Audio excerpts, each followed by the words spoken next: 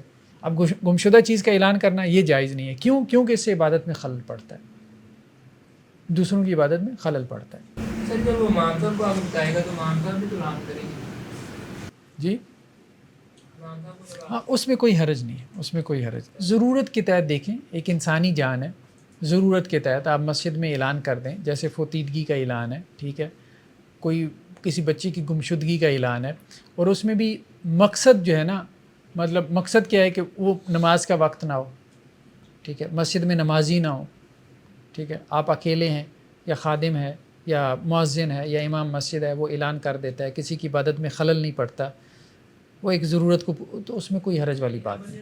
تو ہم یہی کہہ رہے ہیں نا، کوئی حرج نہیں ہے۔ لاؤڈ اسپیکر تو ہوتا ہے مساجد میں، اور کہیں سے اعلان ہاں، اور کہیں سے اعلان بھی نہیں ہو سکتا، ہاں، لاؤڈ اسپیکر مساجد میں ہی ہوتا ہے، تو اس میں کوئی حرج نہیں، ضرورت کے تحت ایسا کیا جا سکتا ہے۔ یہاں پہ اصل میں اس کے کانٹیکسٹ کو دیکھنے کی ضرورت ہے کہ گمشدہ چیز کے اعلان سے کیوں منع کیا گیا۔ جی، ایک اور روایت میں ہے، اللہ کے نبی صلی اللہ علیہ وسلم نے فرمایا کہ جب تم کسی کو دیکھو کہ وہ مسجد میں خرید و فروخت کر رہا ہے تو اس کو یہ کہو کہ اللہ تعالیٰ تمہاری تجارت میں نفع نہ ڈالے۔ یعنی مسجد میں خرید و فروخت، دیکھیں خرید و فروخت اگر آپ کریں گے تو ظاہری بات ہے کہ عبادت سے توجہ ہٹ جائے گی۔ ہاں، مسجد سے باہر سٹال لگا لے جیسے لوگوں نے لگایا ہوتا ہے، اس میں کوئی حرج نہیں، ٹوپیوں کو سٹال، کتابوں کا، تسبیحات بیچ رہے ہیں، عطر بیچ رہے ہیں، وہ کوئی حرج والی بات نہیں، مسجد سے باہر، اس کی حدود سے باہر، ٹھیک ہے، یا جو جگہ مسجد کی حدود میں نہیں آتی تو وہاں خرید و فروخت کرنے میں حرج نہیں۔ مسجد کی دوسرے جگہ پر نماز پڑھتے ہیں وہی ہے، وہی ہے، وہ باؤنڈری معروف ہوتی ہے، ایک آپ کا پرینگ ہال ہوتا ہے، ٹھیک ہے، اور اس کے بعد باہر ایک مسجد کا سیان ہوتا ہے بس۔ ہاں، جو جگہ جوتیوں کی ہوتی ہے جہاں آپ جوتیاں، تو وہ ظاہری بات ہے مسجد کا حصہ نہیں ہے، وہاں پہ بھی ہو سکتی ہے، کوئی حرج والی بات نہیں۔ تو مسجد میں اگر خرید و فروخت کو الاؤ کر دیا گیا تو پھر یہ مسجدیں مارکیٹس بن جائیں گی نا، تو کوئی بات تو آتے ہیں۔ ہاں، تو وہ پھر لوگوں کی توجہ نماز کی طرف کم ہوگی اور لوگ خرید و فروخت کے لیے وہاں جایا کریں گے کہ میں نے یہ چیز بیچنی ہے، مطلب پہلے نماز پڑھنے جا رہا تھا، اب اس چکر میں ہوگا کسٹمر اچھا مل جائے، ٹھیک ہے، تو وہ پھر مقصد فوت ہو جائے گا۔ تو خرید و فروخت مسجد سے باہر کریں۔ مسجد میں سوال کرنا، مسجد میں سوال کرنے کے بارے میں کوئی واضح صریح روایت ہمیں نہیں ملتی، یعنی اس کی ممانعت کی، تو مسجد میں سوال کرنا ممنوع ہے، اس بارے میں کوئی روایت نہیں ہے۔ مانگنا، سوال کرنا، مانگنا، جیسے ہم دیکھتے ہیں عام طور پہ مسجد میں آ کے لوگ سوال کرتے ہیں، مانگتے ہیں کہ جی ہماری یہ ضرورت، تو اس لیے اگر کوئی ضرورت مند ہے تو سوال کر سکتا ہے، بظاہر یہی محسوس ہوتا ہے کیونکہ ممانعت کی روایت نہیں ہے۔ اگر کوئی ضرورت مند نہیں ہے تو اس کے لیے تو ویسے ہی سوال جائز نہیں ہے، لیکن اس میں بھی اگر کوئی نظام بنا لیا جائے نا کہ امام مسجد جو ہے وہ اعلان کر دے تو وہ زیادہ بہتر ہے، اور وہ سائل جو ہے وہ امام مسجد کو بتا دے اور امام مسجد پھر اعلان کر دے کہ جس نے بھی مدد کرنی ہے وہ اس کی مدد کر دے، اور وہ صاحب پھر مسجد سے باہر کھڑے ہو جائیں اور لوگ اس کی ہیلپ کر دیں۔ بس مسجد کے اندر بھی اپنی چادر وغیرہ نا بچھا کے نہ بیٹھے، اس سے پھر وہی ایک آ جائے گا معاملہ کہ جی ہاں لوگوں کا اس طرف متوجہ ہونے کا۔ جن لوگوں نے اصل میں کہا ہے نا وہ یہی کہتے ہیں وَأَنَّ الْمَسَاجِدَ لِلَّهِ فَلَا تَدْعُوا مَعَ اللَّهِ أَحَدًا، اور مسجدوں میں اللہ کے علاوہ کسی کو نہ پکارو۔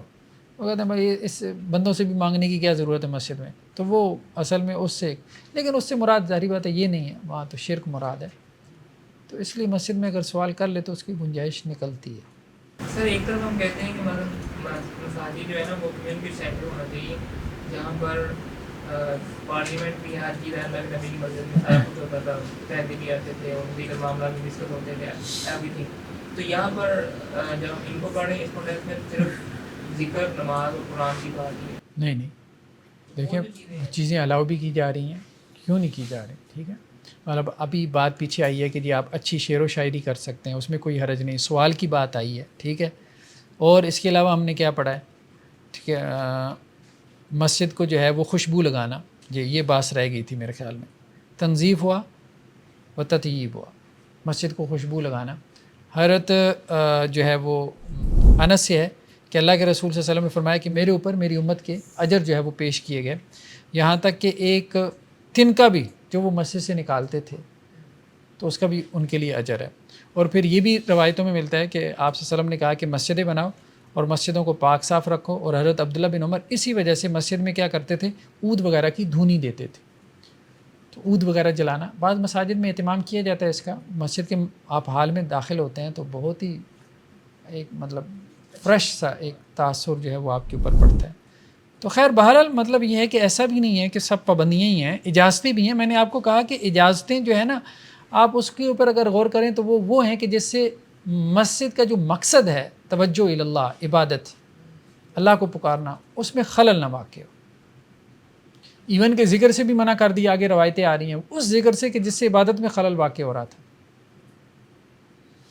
تو لائن جو ہے نا اس کو اگر آپ سمجھیں گے تو پھر بات سمجھ میں آئے گی. رفع الصوت, مسجد میں آوازیں بلند کرنا. حضرت عبداللہ بن عمر سے ہے کہ اللہ کے نبی صلی اللہ علیہ وسلم ایک مرتبہ نکلے اور دیکھا کہ لوگوں کی آوازیں قرات کی وجہ سے بلند ہو رہی تھیں, اونچی آواز سے تلاوت کر رہے تھے. تو اللہ کے رسول صلی اللہ علیہ وسلم فرمایا دیکھو جو نماز پڑھ رہا ہے نا وہ بھی اپنے رب سے جو ہے وہ مناجات کر رہا ہے, ٹھیک ہے, سرگوشی کر رہا ہے اپنے رب سے. اور دیکھو قرآن جو ہے نا پڑھتے ہوئے ایک دوسرے کے اوپر آواز بلند نہ کرو, مطلب دوسرے کی عبادت میں خلل نہ ڈالو. تمہاری عبادت سے دوسرے کی عبادت میں خلل نہیں آنا چاہیے. ایک اور روایت میں ہے کہ آپ صلی اللہ علیہ وسلم مسجد میں اعتکاف میں بیٹھے تھے تو آپ نے دیکھا کہ لوگ اونچی آواز سے قرات کر رہے ہیں. تو آپ نے اپنا پردہ, یعنی وہ اعتکاف والا جو تھا, وہ پردہ آگے سے ہٹایا اور کہا کہ دیکھو باقی لوگ بھی اللہ سے مناجات کر رہے ہیں, ساری مطلب صرف تم ہی نہیں ہو, یہاں مسجد میں اور لوگ بھی ہیں, ٹھیک ہے. تو تم میں سے کوئی دوسرے کو اذیت نہ دے اور کوئی اپنی قرات دوسرے سے بلند نہ کرے. تو مطلب یہ ہے کہ اصل چیز آپ دیکھ رہے ہیں کیا ہے سینس, کہ توجہ اللہ. اور اس توجہ اللہ میں بھی آپ عبادت جب کرنے آئے ہیں نا تو اب آپ کا صرف مسجد پہ حق نہیں ہے, باقیوں کا بھی ہے, اس کا بھی آپ نے دھیان کرنا ہے. یہ بھی ہوتا ہے نا, ایک دفعہ ایک بندہ تلاوت کر رہا ہے قرآن پاک بیٹھ کر, تو تھوڑی لاؤڈ کر رہا ہے اور اس کے بعد کوئی اور نہیں تھا, تو بعد میں بندہ آتا ہے نماز پڑھنے کے لیے تو وہ اس کے قریب کھڑا ہو جاتا ہے, وہ اپنی آواز ایسا کر لیں, ٹھیک ہے. جب آپ اکیلے ہیں مسجد میں بے شک اونچی آواز سے تلاوت کریں, کوئی حرج نہیں. اب یہ ممانعت کی حدیثیں اس کا کانٹیکٹ سمجھے تو بات واضح آ جاتی ہے, ٹھیک ہے. مسجد میں گفتگو کرنا. حضرت جابر بن سمرہ کی روایت ہے کہ اللہ کے نبی صلی اللہ علیہ وسلم کیا کرتے تھے, صبح کی نماز جب پڑھاتے تھے فجر کے بعد تو آپ مصلی پہ بیٹھے رہتے تھے اور صحابہ کے ساتھ گفتگو کرتے تھے, ٹھیک ہے. اور زمانہ جاہلیت کی گفتگو ہوتی تھی, یعنی صحابہ اپنے قصے بھی سناتے تھے اللہ کے رسول صلی اللہ علیہ وسلم کو, تو اس میں کوئی حرج والی بات نہیں. اور آپ صلی اللہ علیہ وسلم وہ سن کے ہنسا کرتے تھے. یعنی دنیا کی باتیں بھی مسجد میں ہو سکتی ہیں, پھر وہی بات کہ کسی کی عبادت میں خلل نہیں پڑ رہا. روایات میں تو یہ بھی ہے کہ آپ لوگ تو فجر کے بعد چائے تک اللہ کا ذکر کرتے رہتے, کبھی وہ کیا, کبھی لوگوں کے ساتھ بیٹھے رہے, گفتگو کرتے رہے. تو مسجد میں گفتگو کرنا کوئی حرج نہیں. نیکسٹ کیا ہے, مسجد میں کھانا پینا اور سو جانا, اس میں بھی کوئی حرج نہیں. حضرت عبداللہ بن عمر سے ہے کہ اللہ کے وسلم کے زمانے میں ہم مسجد میں سو جاتے تھے, قیلولہ کر لیتے تھے, تو بہرحال یہ عام تھا. حضرت عبداللہ بن حارث سے ہے کہ ہم اللہ کے وسلم کے زمانے میں مسجد میں روٹی سالن کھا لیا کرتے تھے, جیسے آج کل اعتکاف والے کھانا وغیرہ وہاں کھا لیتے ہیں, ویسے بھی ہاں کھایا پیا جا سکتا ہے, کوئی حرج نہیں. بغیر اعتکاف کے بھی مسجد میں کوئی حرج نہیں ہے. دسترخوان لگا لیں, بس اس کی صفائی ستھرائی کا دھیان کریں, اور وہ ایسے وقت میں ہو کہ جب نمازیوں کو تکلیف نہ ہو. نیکسٹ کیا ہے, تشبیک الاصابع, یعنی انگلیاں جو ہے وہ انگلیوں میں داخل کرنا. یہ تو جب آپ نماز کے لیے گھر سے نکلتے ہیں نا تو اس وقت سے یہ منع ہے. اس کی وجہ یہ ہے کہ یہ شیطانی عمل ہے. جیسے دیکھیں ہم نے ممنوع اوقات میں جب پڑھا تھا تو ہم نے یہ بات پڑھی تھی کہ سورج طلوع ہوتے وقت یا غروب ہوتے وقت سجدہ کرنے سے منع کیا گیا. کیوں؟ شیطان کے ساتھ مشابہت ہو جائے گی اور شیطان اس پہ خوش ہوگا, ٹھیک ہے, تو اس لیے منع کر دیا گیا, ٹھیک ہے. تو یہاں سے بھی منع کس لیے کیا گیا, یہاں بھی منع اس لیے کیا گیا کہ یہ ایک شیطانی عمل ہے. یہ پاسبلٹی ہے کہ شیطان جو ہے جو بھی اس کے عبادت کا اپنا ایک طریقہ ہے اپنے معبودان باطلہ کی عبادت کا، تو اس میں ہو سکتا ہے کہ وہ اس طرح سے عبادت کرتا ہو، تو تاکہ اس کے ساتھ تشبیہ نہ، یعنی عام حالات میں ایسے کرنے میں کوئی حرج نہیں ہے، لیکن نماز کی حالت میں یا نماز کے لیے جب آپ نکلتے ہیں تو اس وقت سے اس کو منع کر دیا گیا، شیطان کے ساتھ مشابہت۔ ہر عقاب سے ہے کہ اللہ کے رسول صلی اللہ علیہ وسلم فرمایا جب تم میں سے کوئی اچھے سے وضو کرے پھر مسجد کے لیے نکلے تو وہ اپنی انگلیوں میں داخل نہ کرے، کیونکہ وہ نماز کی حالت میں ہے، یعنی جب نماز کے لیے نکلتا ہے وہ وضو کر کے تو اس کا اجر، نماز کا اجر لکھنا شروع ہو جاتا ہے، ہاں گھر سے نکلتے ہی اس کا اجر شروع ہو جاتا ہے۔ سر یہ دونوں باتیں کیا اس کے اندر شیطانیت کہاں سے، مطلب اس عمل میں شیطانیت کیسے ہے، اور یہ عام حالت میں یہ کیسے جائز ہے جبکہ یہ اس حالت میں اس کے بعد کہہ رہے ہیں نا، مثال جو دی ہے نا کہ جیسے سورج غروب ہوتے وقت سجدہ کرنا، تو عام حالت میں سجدہ کرنا جائز ہے نا، سورج غروب ہوتے وقت کیوں ناجائز ہے؟ تو بس یہاں پہ بھی یہی سمجھ لیں کہ اللہ کے نبی نے فرمایا کہ نہ کرو اس وقت، یہی کہا ہے نا، نماز کے وقت ہی کہا ہے۔ سر بات یہ ہے کہ سورج غروب طلوع ہونے وقت کے علاوہ ہمیں سجدہ کرنے کی روایتیں ملتی ہیں، اس لیے ہمیں پتہ ہے کہ کرنا چاہیے، عام حالت میں ایسے کرنے کی وہ روایتیں اس لیے ملتی ہیں کہ سجدہ عبادت ہے، یہ عبادت تو نہیں ہے نا کہ اس کا حکم آیا علیحدہ سے، یہ تو ایک مباح کام ہے، ایک جائز کام ہے کہ آپ جو مطلب کیا پوزیشن میں نے اختیار کرنی ہے، اب کیا جو پوزیشن اس وقت میں ہر لمحے آپ کی پوزیشن چینج ہوگی، ہر پوزیشن کی دلیل لے کے آئیں گے، وہی ہے۔ صحیح، تو اس لیے مباح، لیکن سر اگر مباح کام کا ایک کرینہ کراہت والا نہیں جائے تو اس کو مکروہ کر دیا جاتا ہے۔ وہ ایک خاص عمل میں کہا گیا ہے نا، تو اس کو اس عمل کے ساتھ خاص رکھیں گے، باقی اس کی بات باقی رہے گی۔ جب تم میں سے کوئی مسجد میں ہو، اب یہاں پہ واضح آ رہا ہے، جب تم میں سے کوئی مسجد میں ہو تو وہ شیطان کی طرح تشبیک نہ کرے، یعنی انگلیوں میں انگلیاں نہ ڈالے، ٹھیک ہے۔ اور جب تم میں سے کوئی بندہ جو ہے وہ جب تک مسجد میں ہوتا ہے تو وہ یوں سمجھو کہ نماز کی حالت میں ہی ہوتا ہے یہاں تک کہ وہ مسجد سے نکلے۔ جی، تشبیک کی ممانعت۔ نیکسٹ کیا ہے؟ ستونوں کے درمیان نماز پڑھنا، اس سے منع کیا گیا۔ اگر اکیلے آپ ہیں تو آپ پڑھ سکتے ہیں، لیکن جماعت کے لیے صف بنانا ستونوں کے درمیان تو اس سے منع کیا گیا۔ اس کی وجہ کیا ہے کہ صف کیا ہے؟ ٹوٹ جاتی ہے، صف ٹوٹ جاتی ہے نا، تو اس لیے ستونوں کے درمیان صف بنانے سے منع کیا گیا۔ ہاں اگر مجبوری ہو، مسجد میں جگہ ہی نہیں ہے، تو پھر ستونوں کے درمیان صف بنائی جا سکتی ہے مجبوری میں۔ وہ لائن چھوڑ کے پیچھے والے میں آ جائیں اگر مجبوری نہیں ہے۔ ہاں مجبوری نہیں ہے تو پھر پیچھے آ جائیں، ایسے ہی ہے۔ حضرت معاویہ سے ہے کہ وہ اپنے والد سے نقل کرتے ہیں کہ ہمیں جو ہے وہ منع کیا جاتا تھا آپ صلی اللہ علیہ وسلم کے زمانے میں کہ ہم ستونوں کے درمیان صفیں بنائیں، بلکہ اگر ہم بنا لیتے تھے ستونوں کے درمیان یا کچھ لوگ بنانے کی کوشش کرتے تھے تو ان کو دھکیل دیا جاتا تھا اگلی میں یا پچھلی صف میں، ٹھیک ہے۔ سر یہ خواتین ہوئی جب ہم لوگ تراویح کے لیے بیٹھے ہوتے ہیں مسجد میں تو ستونوں کے درمیان سے ہٹ جائیں پھر ہاں ستونوں کے جب جگہ علیحدہ سے ہے، صف بنانے کی جگہ ہے تو ستونوں کے درمیان صف نہ بنائیں۔ ہاں اگر لوگ زیادہ ہو گئے ہیں، اب صف بنانے بغیر چارہ نہیں ہے تو پھر ستونوں کے درمیان بنا سکتے ہیں، کوئی حرج نہیں ہے، ٹھیک ہے۔